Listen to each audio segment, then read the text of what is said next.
எல்லாருக்கும் வணக்கம்.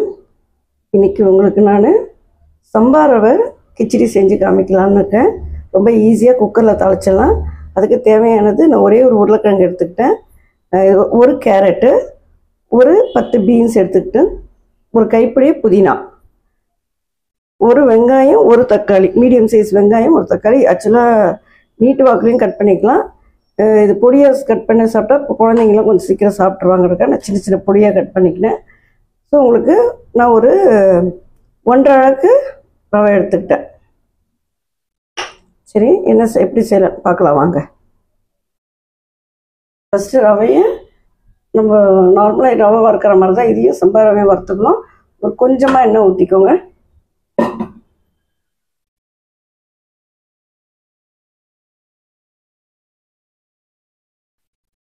நான் 1.5 அழகு ரவை எடுத்துக்கிட்டேங்க.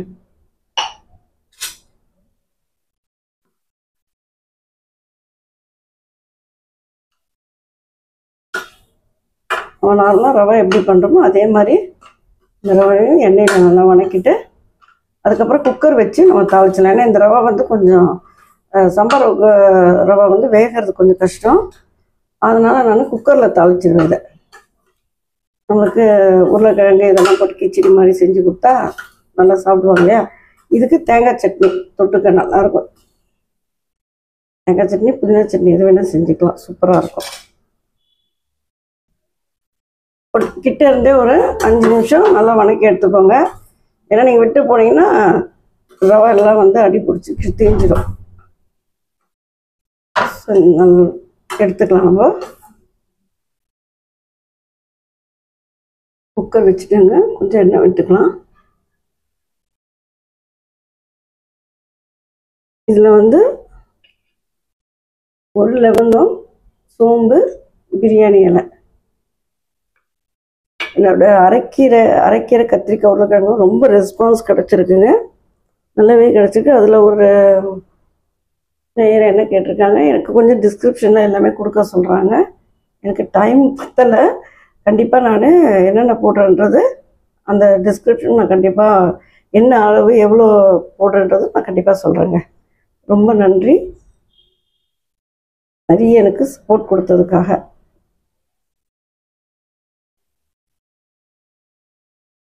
ஒரு லவங்கம்,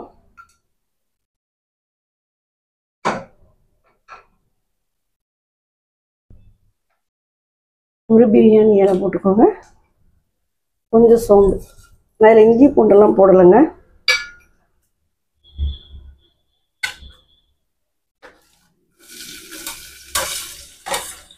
நான் மீடியம் சைஸ் வெங்காயம் எடுத்திருக்கேன், ஒரு மீடியம் சைஸ் தக்காளி.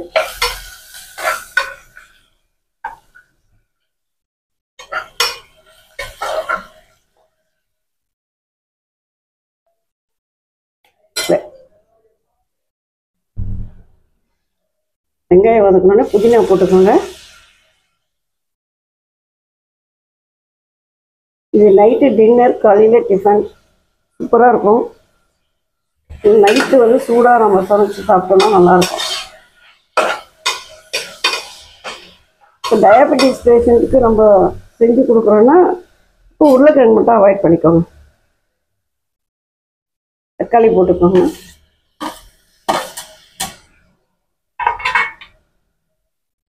சாரிங்க, பச்சை மிளகாய் உங்களுக்கு காமிக்க மாட்டேன். 3 பச்சை மிளகாவை நான் 2ஆக கட் பண்ணி இந்த மாதிரி கட் பண்ணிக்கிட்டேன்.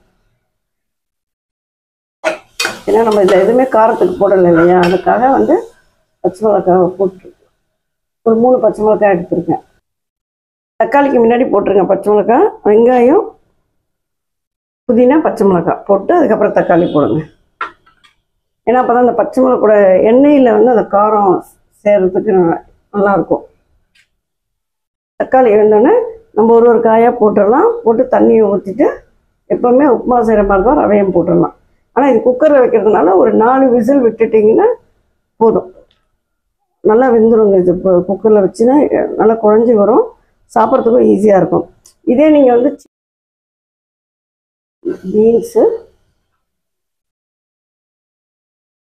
டயபெட்டிஸ் பேஷண்ட்டுக்கு உருளைக்கிழங்கு அவாய்ட் பண்ணிக்கோங்க.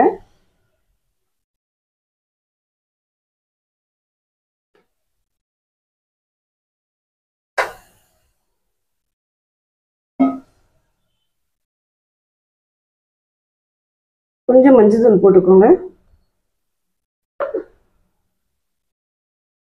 தேவைக்கேற்ற உப்பு.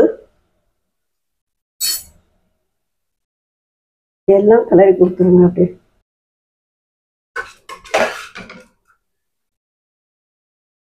இது கொஞ்சம் போல் காய் வதங்கட்டும். நம்ம வந்து தண்ணி ஊற்றிட்டு ரவை போட்டுடலாம். கொஞ்சம் காய் நல்லா வதங்கிடுச்சுங்க. இப்போ நம்ம தண்ணி ஊற்றிக்கலாம். நான் வந்து 1.5 அளவுக்கு ரவைக்கு 5 கிளாஸ் தண்ணி எடுத்துக்கிறேங்க.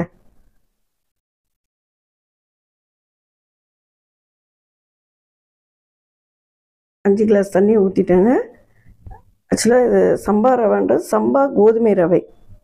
அது வேறு டவுட் வந்துருப்போது. 5 கிளாஸ் தண்ணி நல்லா கொதி வந்ததுக்கப்புறம் தான் நான் ரவையை போடுவேன். தண்ணி நல்லா கொதி வந்துடுச்சுங்க. இப்போ ரவை போட்டுக்கலாம்.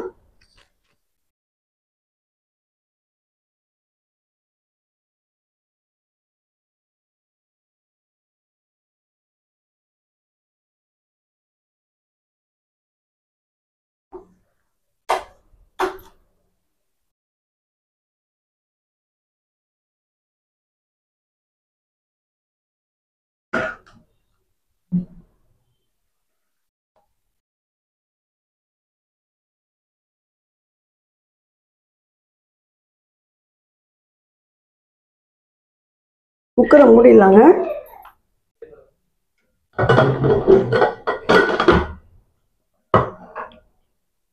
நாலு விசில் வந்தோடனே நிறுத்திடுங்க. விசில் விட்டு குக்கர் ஆஃப் பண்ணிட்டாங்க. அதுக்குள்ளே சட்னி ரெடி பண்ணிக்கலாம்.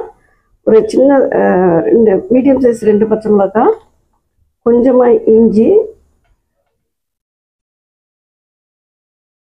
ஒரு பல்லு பூண்டு,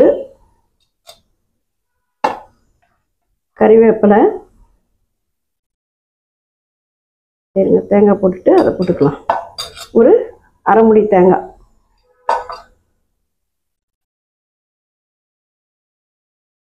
நான் துருவி எடுத்துக்கிட்டேங்க. அது சின்ன தேங்காய், அரை முடி தேங்காய் எடுத்துக்கிட்டேன்.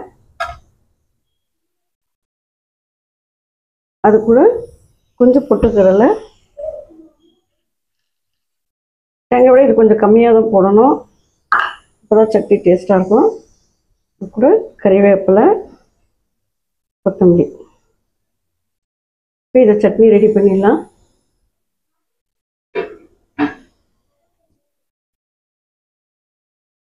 கொஞ்சமாக கல் உப்பு சேர்த்துக்கோங்க. இப்போ இதை ஒரு வாட்டி அரைச்சிட்டு அதுக்கப்புறமா தண்ணி ஊற்றி அரைச்சிடுங்க. கொஞ்சமாக எண்ணெய் ஊற்றி சட்னி தாளிச்சிக்கலாம்.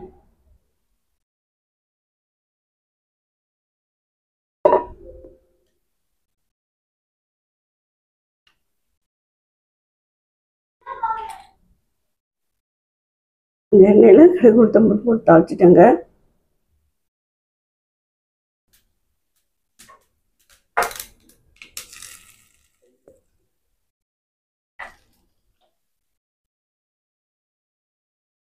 சூப்பராக இருக்கு பாருங்க. கறிவேப்பிலை, கொத்தமல்லி.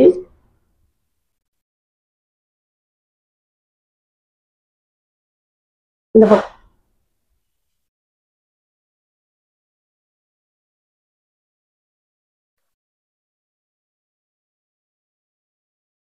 இது முந்திரியாக வந்திருக்கு பாருங்க. சில பேர் நெய் போட்டு முந்திரி போட்டு நீங்கள் தாளிச்சிக்கலாம். நான் நெய் முந்திரியெல்லாம் வந்து எதுக்கெல்லாம் சும்மா போட்டுருக்க மாட்டாங்க. ஏன்னா நம்ம நைட்டில் டின்னருக்கு சாப்பிட்றதுக்கு அது ஹெவி ஆகிடும் இல்லையா முந்திரிலாம். அதனால் நான் போடாமல் செஞ்சுருக்கேன். உங்களுக்கு வேணும்னா நீங்கள் போட்டுக்கலாம். இப்போ நான் இதில் மாற்றிட்டு காமிக்கிறேன். எல்லோரும் சாப்பிட்டு பார்த்துட்டு எப்படி இருக்குன்னு சொல்லுங்கள். சூப்பராக வந்திருக்கு. எனக்கு லைக் பண்ணுங்கள், கமெண்ட் பண்ணுங்கள், ஷேர் பண்ணுங்கள், சப்ஸ்கிரைப் பண்ணுங்கள். இதோட ஒரு நல்ல ஒரு ரெசிபியோடு உங்களை சந்திக்கிறேன். நன்றி, வணக்கம்.